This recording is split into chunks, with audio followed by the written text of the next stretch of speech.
आत्मा की तीन सूक्ष्म शक्तियां, आत्मा की तीन शक्तियां होती हैं। आत्मा की तुलना एक त्रिशूल से की जाती है जिसमें तीन भाग होते हैं। आपने देखा होगा कि त्रिशूल में तीन भाग होते हैं, मन, बुद्धि और संस्कार।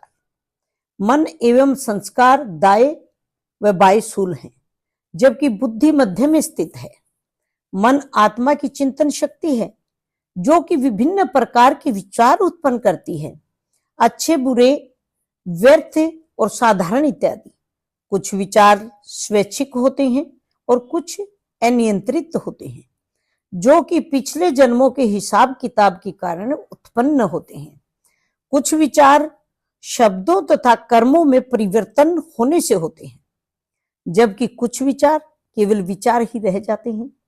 विचार बीज की तरह होते हैं, शब्दों और कर्मों रूपी वृक्ष में से कहीं अधिक शक्तिशाली होते हैं। बुद्धि आत्मा की निर्णय शक्ति है।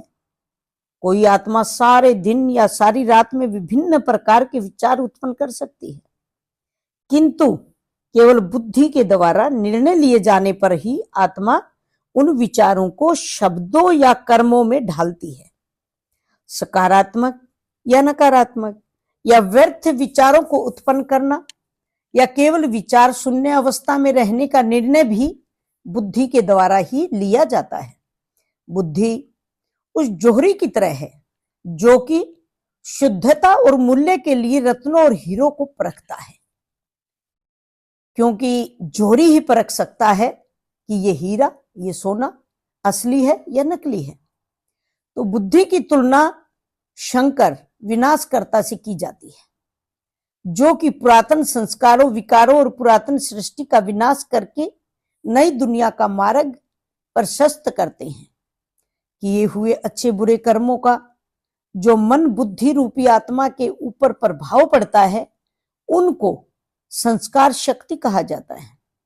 उदाहरण स्वरूप, यदि बुद्धि अपने शरीर का उपयोग बारंबार परिश्रम करने के लिए करती है तो आत्मा परिश्रमी व्यक्ति के संस्कार धारण कर लेती है। यदि बुद्धि बारंबार सोने और आराम करने के लिए निर्णय लेती है और परिश्रम एवं कसरत से बचती है तो आत्मा आलस्य के संस्कार धारण कर लेती है। क्योंकि जो इंसान एक्टिव रहता है, कर्म में लीन रहता है, तो उसकी बुद्धि अच्छे संस्कार धारण करती है, और जो हमेशा आलसी होता है उसकी बुद्धि जो है वह आलस्य का संस्कार धारण कर लेती है। तो अतः आत्मा पर निर्भर करता है कि वह अच्छे या बुरे संस्कार धारण करे।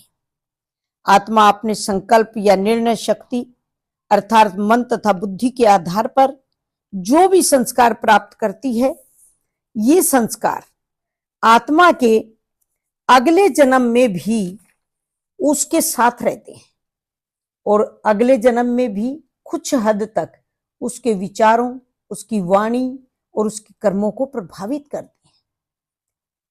किसी आत्मा के अंदर पिछले जन्मों में हासिल किए गए बुरे संस्कार होने के बावजूद वह अच्छी संगत मिल जाती है।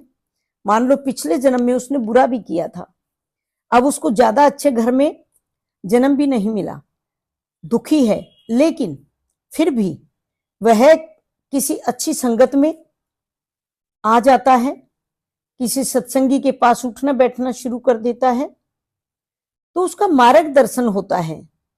भोजन, वातावरण इत्यादि के द्वारा इन संस्कारों को बदला भी जा सकता है कि वह अच्छी संगत में आया तो उसके अब आगे कर्म अच्छे हो गए, और जो आज कर्म है वही आगे भविष्य बनने वाले हैं।